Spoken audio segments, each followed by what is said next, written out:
Today, we're building a homebrew ColecoVision cartridge called Caverns of Titan. I've already got the board from PCBWay. I've already got the cartridge shell from PCBWay. So this should be straightforward. Famous last words. So let's flick my dirty switch and let's see how we got here. Right now, Mark fixes stuff.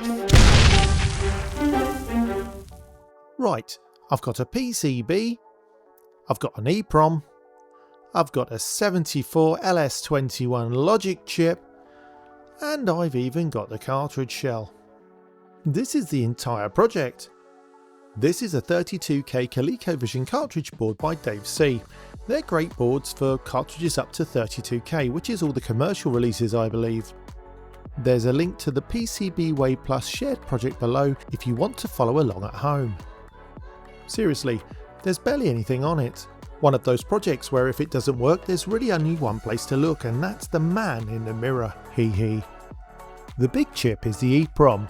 In this case, it's a 256 kilobit device, or 32 kilobytes. It doesn't sound like much, but it was enough space for complete games in the early 80s, and apparently still for this one when it was written in 2016. The smaller chip is a 74 LS21.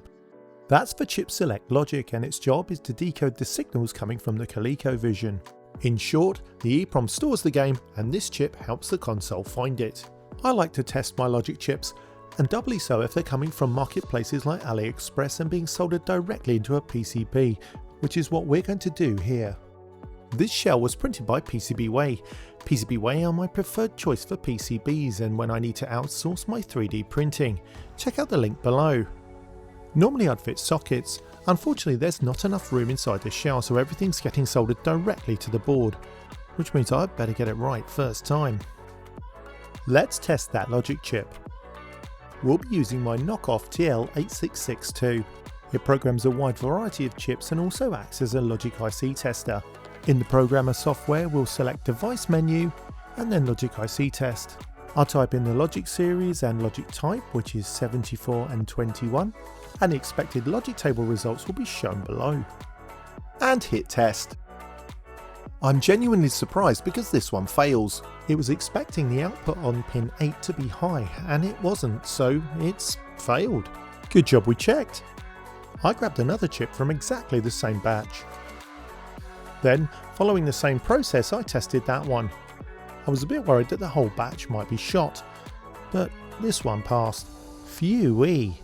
The game we're making is called Caverns of Titan. I spent a ridiculous amount of time playing Manic Miner as a kid, so anything vaguely similar gets my attention immediately. The original game was written by Jose Luis Tur for the MSX. In 2016 it was ported to the ColecoVision by Oscar Toledo Gutierrez as part of Team Pixelboy's budget series. The whole series was created to help raise money for Oscar and his family after his wife was diagnosed with stage 4 lung cancer. I thought it was a touching piece of homebrew history. So often we forget the real people behind the projects. The original cartridges seem to have sold out years ago. What I did find is that the ROM is available from cvaddict.com. They state it was released by the publisher for personal use. If you're watching, Oscar, please contact me because I'd like to make a donation to a charity of your choice. Anyway, that's the version I'm using for this build. We pop our alleged microchip 27C256 into the EPROM programmer and do a check to make sure it hasn't been cheekily remarked by an unscrupulous seller. I select the right company and EPROM type, and from the top of the window we select ID check, and it reads the expected device ID without any problems, so we're okay there. Next we want to check that the memory area of the EPROM is blank. To do this we use the blank check function. This can't wipe the EPROM but can confirm whether it's blank or not, and it does so in around half a second. Great, now we need to load the ROM into the program's buffer. I've unzipped our downloaded file already. I always like to be unzipped and ready. The default options are fine here, it's just a binary file. With binary files you can often find human readable text within the data field, and that's a good check. And we're ready to write. I'll just change this 13 volt write voltage down to 12.5 volts as stated on the chip. And then we hit program. Compared to modern devices, programming is incredibly slow, especially if you consider this is just a 64 kilobyte chip and it takes over 18 seconds to program. Despite the relatively slow speed, I think it's magical that you can put a game on a small piece of 80s hardware like this. And the beep says it's done and verified. Now we can remove our EPROM from under the watchful gaze of Terry and Dave. Thanks guys. It's time to take a quick break and ask if you'd like to support the channel on Patreon and skip those YouTube ads. Come to patreon.com/MarkFixesStuff and the link's in the description. Okay, we're back at it, and now we have to solder this EPROM into the board. To stop it falling out, I'm just bending the pins slightly, although it's quite a tight fit already. If anybody ever tries to desolder this EPROM in the future, they're really going to call me some names. Okay, and that should just about do it. The 7421 logic chip takes a bit of wrangling to get into the holes.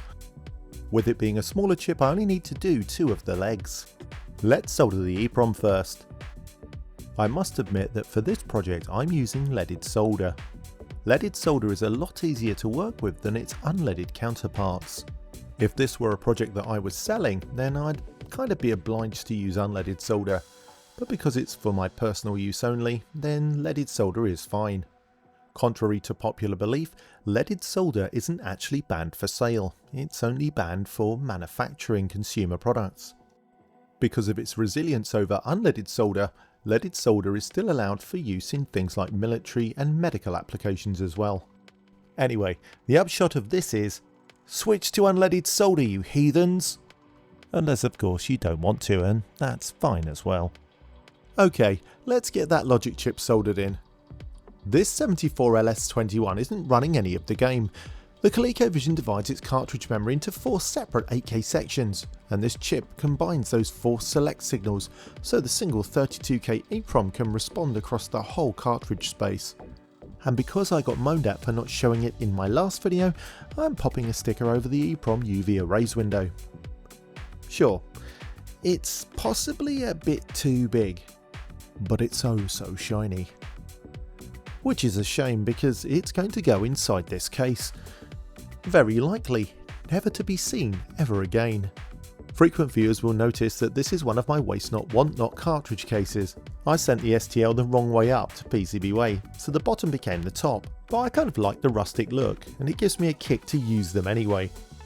Anyway, my mistake and not a reflection on their quality of output. Jumping into Photoshop, I decided to knock together a label. First a black rounded rectangle, onto which I placed a smaller black rounded rectangle and put a white stroke around the outside. You can see what effect it has if I toggle it on and off.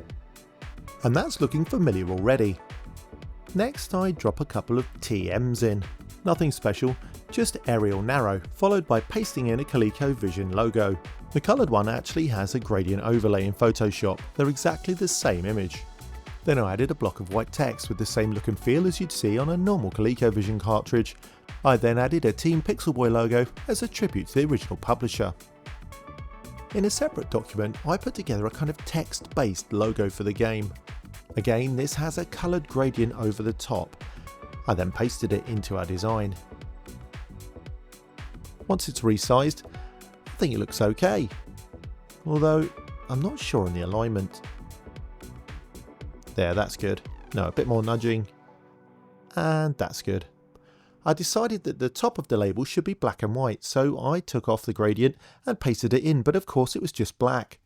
I then opened up the Colour Effects tab and popped on a colour overlay. Of course I didn't want orange, so I opened up the colour selection palette which appeared on the other monitor. Get over here! We'll go for white. I find that when things get smaller on these labels, if they have too much colour they become a little bit difficult to read once they've been printed. But black and white should be nice and crisp. I get it to the right size and then I make sure it's nicely aligned to the ColecoVision logo on the right hand side. And I'm happy with that. Let's print it. This is a seriously overqualified printer, but on this matte vinyl self-adhesive paper it's done a nice job. But now the hard part.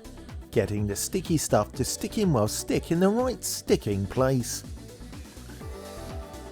I find working from the top the easiest way to line up the sticker. I know roughly how much needs to be on the top of the cartridge, and that helps me just fold the rest of the sticker over and put it into place. And because it's a vinyl print stock, it really holds its shape as you pull it around the corner. A little bit of tension here really helps. For my little project, I really like this. In fact, I'm feeling ridiculously pleased with myself. I actually can't wait to play it. As you may know, my ColecoVision collection has been through some seriously bad times of late. These burnt offerings are my to-do list of cartridges that I'm trying to recover, and I am getting through them. But today, it's all about the new. Properly cleaning this console is also on the list, by the way. It's not even my dirt. But I'm really looking forward to this. So let's take a trip to the Caverns of Titan. It always feels a bit rebellious whenever I put a cartridge that I've made into a console. And I've really committed to this one, so flicking the switch makes me feel nervous as well. But my nerves soon turn to sheer embarrassment, because this game requires the Super Game module. And I thought I had one, but I don't. I have a module number 2. It's not the same thing. Terry and Dave think this is hilarious. Gits. So we'll have to leave this video here until I can build a Super Game module. Super duper thanks to my amazing patrons appearing on the screen right now. Patrons really drive Mark Fix's stuff. They help me afford all this nonsense. In short, you could really say that they're to blame. Patrons get ad-free early access to all my videos. It's literally their own version. They also get access to behind the scenes videos. Patrons also get the supernatural ability to make any nearby printer report a paper jam, including printers with no paper in them. That might be a lie. Okay, quiz time. Name these 5 British bands from these abstract clues. Number 1, Uncomplicated Brains. Number 2, Saltwater Over Worries. Number 3, Youthful People Eaters Are Not Coarse. Number 4, Reverses the Disease. And number 5, Serious Water Difficulties. Put your answers in the comments to win 1000 fake internet points. Now watch one of these other videos. Go on.